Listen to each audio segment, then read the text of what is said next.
Shuttle Kock का जो सबसे अहम हिस्सा होता है वो उसके फीदर्स होते हैं जो उसको फ्लाई करने में मदद करते हैं। और इसके लिए आप मेरे पीछे देख सकते हैं कि ये जो है ख़ास तौर पे जो लेयरिंग फॉर्म्स हैं वहाँ से ये फीदर्स परचेज़ करके लेके आते हैं, पर लेके आते हैं सफ़ेद रंग के, और उन परों को सबसे पहले धोया जाता है। तो आप देख सकते हैं पीछे टब है जहाँ पहले तो सर्फ में डाल के इनको धोया जाता है ताकि जितना भी इन पे गंद है, कंटेमिनेशन है, वो साफ़ हो जाए। और फिर इनके कलर को मज़ीद निखारने के लिए जो है बाकायदा तौर पर नील ब्लू कलर का रंग जो है वो दिया जाता है, और ये अब धोने के बाद जो इसको नील दे रहे हैं। सो इसका एक ब्राइट कलर जो है वो निखर के सामने आएगा। और जब ये इसको नील दे देते हैं तो फिर इन वेट फेदर्स को, ये जो गीले पर हैं, इनको छत पे रख के सुखाया जाता है, इनको फैला दिया जाता है। 1 दिन या 2 दिन के अंदर जब ये अच्छे से सूख जाते हैं, इनको सॉर्ट किया जाता है और फिर इन परों को प्रोसेस किया जाता है। इनका एक ख़ास किस्म का साइज़ होता है, उस साइज़ में इसको काटा जाता है। वो प्रोसेस कैसे होता है, आइए अब आपको वो दिखाते हैं। सो टेम्परेचर की मुनासबत से जब ये पर सूख जाते हैं, अगर धूप तेज़ हो तो 1 दिन में ये 2-3 घंटे के अंदर भी सूख जाते हैं, और अगर बारिश हो या मौसम ऐसा ना हो तो फिर ये पूरा 1 दिन भी लेते हैं सूखने के लिए। सो इनको, इन परों को लाया जाता है, इनको सॉर्ट किया जाता है, और सॉर्ट करने के बाद फिर इनकी कटिंग की जाती है। इंटरेस्टिंगली ये जो पूरा पर है ये इस्तेमाल नहीं होता, इसमें से सिर्फ 3 इंच का पर इस्तेमाल करना होता है।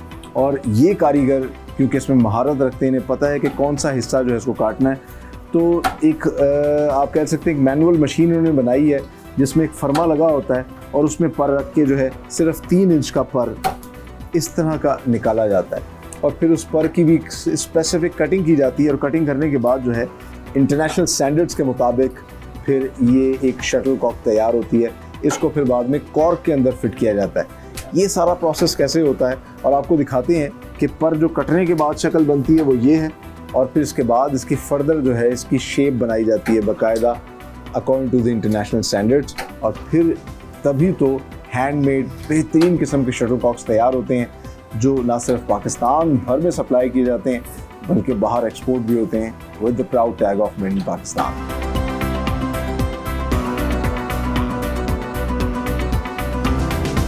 शटल कॉक का दूसरा अहम हिस्सा उसका कॉर्क होता है जो उसकी बैक साइड पर लगाया जाता है। पहले ज़माने में ये कॉर्क जो है लकड़ी का तैयार किया जाता था, लेकिन अब वक्त गुजरने के साथ साथ लासानी की शीट जो आ चुकी हैं उसको इस्तेमाल किया जाता है। अच्छा, लासानी की शीट से फ़ायदा ये है कि तो थोड़ा सा फ्लेक्सिबल होता है, लेकिन ये काम ये करते हैं कि इस लासानी की शीट के ऊपर बाकायदा तौर पर पहले एक कपड़ा चिपकाते हैं। इस कपड़े के चिपकाने से इसकी ड्यूरेबिलिटी थोड़ी बढ़ जाती है। जब इसको हिट किया जाता है तो उसकी लाइफ शटल कॉक की बढ़ जाती है। और इसके बाद फिर इस लासानी की शीट को जो है एक मशीन के ज़रिए आप कह सकते हैं ख़ास साइज़ में जिसमें फरमा लगा होता है उसके मुताबिक इसको निकाल लिया जाता है। इसके इस तरह के पीसेस कर लिए जाते हैं, और एक लासानी की शीट में तकरीबन 2000 से ज़ायद जो इस तरह के कॉक्स निकल आते हैं। और फिर इन कॉक्स को जो है मज़ीद ट्रीट किया जाता है, और जो इंटरनेशनल स्टैंडर्ड्स हैं उसके मुताबिक इसको तैयार किया जाता है। इसमें फिर सुराख किए जाते हैं। ये सारा प्रोसेस कैसे होता है, आइए अब आपको वो दिखाते हैं।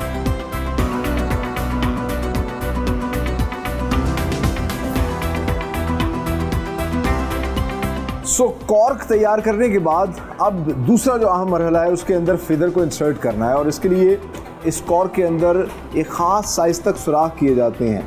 ड्रिल मशीन के ज़रिए जो है एक ख़ास किस्म की इनके पास मशीन होती है जिसमें इसके अंदर 16 सुराख किए जाते हैं, क्योंकि इसके अंदर 16 जो है फेदर्स इंसर्ट करने होते हैं जो भी इंटरनेशनल स्टैंडर्ड्स है उसकी रिक्वायरमेंट के मुताबिक। सो हमने आपको दिखाया था कि जो 3 इंच के इन्होंने पर काटे थे, अब इस पर को इसमें इंसर्ट किया जा रहा है और ख़ास किस्म के एक सोल्यूशन में इसको डिप करके इस कॉर्क के अंदर डाला जाता है। ये सोल्यूशन जो है इससे होता ये है कि इसके अंदर मजबूती से अपने आप को पकड़ लेता है, और फिर आप देख सकते हैं कि एक शटल कॉक जैसी शेप जो है वो तैयार होना शुरू हो जाती है। अच्छा, इंटरेस्टिंगली कुछ कॉक्स तो ये ख़ुद तैयार करते हैं, और क्लाइंट की रिक्वायरमेंट के मुताबिक बने बनाए कॉक्स भी आते हैं। ये आमतौर पर चाइना से कॉक आता है, और फिर इसकी शटल के लिए जो है ये इसमें सोल्यूशन लगा के ये अब आप देख सकते हैं कि एक शटल कॉक की शक्ल तो बन गई है, लेकिन अभी भी बहुत सा अहम काम इसमें करना है।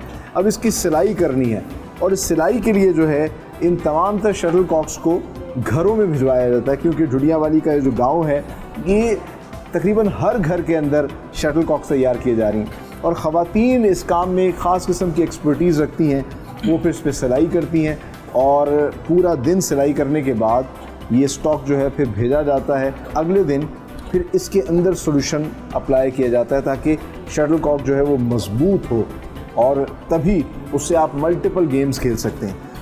वो सॉल्यूशन किस तरह अप्लाई किया जाता है सिलाई के बाद, आगे चल के अब आपको वो दिखाते हैं।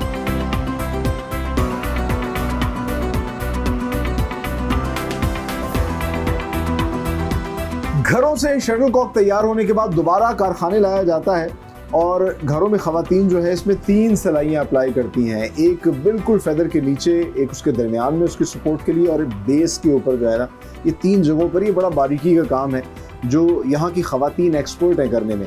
और फिर इस शटलकॉक के ऊपर दोबारा सॉल्यूशन अप्लाई किया जाता है। एक ख़ास किस्म का सॉल्यूशन है जिसको गर्म रखा जाता है। आप देख सकते हैं नीचे से इसको हीट दी जा रही है और ये बाकायदा तौर पर पक रहा है। ये गर्म रहेगा तभी ये अच्छे से इस पर अप्लाई हो सकेगा और इसकी मजबूती जो है वो मज़ीद बढ़ जाएगी। तो एक माहिर कारीगर है जो इसको अप्लाई कर रहे हैं, क्योंकि इन्होंने इसको अप्लाई करना है सिर्फ इसकी सिलाई के ऊपर, इसके फेदर्स के ऊपर नहीं करना। अगर फेदर्स के ऊपर करेंगे तो फिर शटलकॉक जो है वो सही तरीके से फ्लाई नहीं हो सकेगी, शटल का काम नहीं कर सकेगी। तो ये बड़ा बारीकी का काम है। ये इसमें डिप करते हैं बार बार और ये इसकी तीनों साइड्स पे जहाँ जहाँ सिलाई हुई है वहाँ पर इस सॉल्यूशन को अच्छे से अप्लाई कर देते हैं और फिर इसको साथ ही फैला देते हैं। पंखा चलाया हुआ होता है ताकि ये साथ साथ सूख जाए और जब ये सूख जाती है तो फिर ये आप देखिए कि एक शटलकॉक को इन्होंने इस पर ये अप्लाई कर दिया है और ये साथ ही साथ जब ये सूख जाएगा तो फिर इसको मज़ीद फिनिशिंग के मराहिल से गुजारा जाएगा। इसको टेप शेप्स अप्लाई की जाएंगी, इसका क्वालिटी चेक किया जाएगा और फिर इसको पैक कर दिया जाएगा। तो आगे आपको दिखाते हैं कि इसकी मज़ीद फिनिशिंग किस तरीके से ये करते हैं।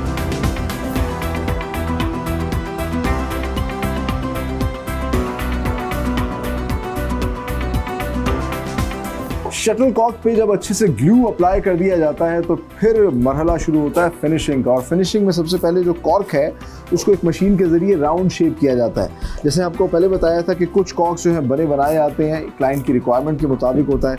अच्छा, जब कॉर्क की शेप तैयार हो जाती है तो फिर इस पर एक टेप अप्लाई की जाती है। एक तो इससे खूबसूरती इसकी बढ़ जाती है और दूसरा ये क्वालिटी की सेग्रीगेशन या क्वालिटी स्टैंडर्ड के मुताबिक प्रोडक्ट की सेग्रीगेशन के लिए भी इस्तेमाल होता है।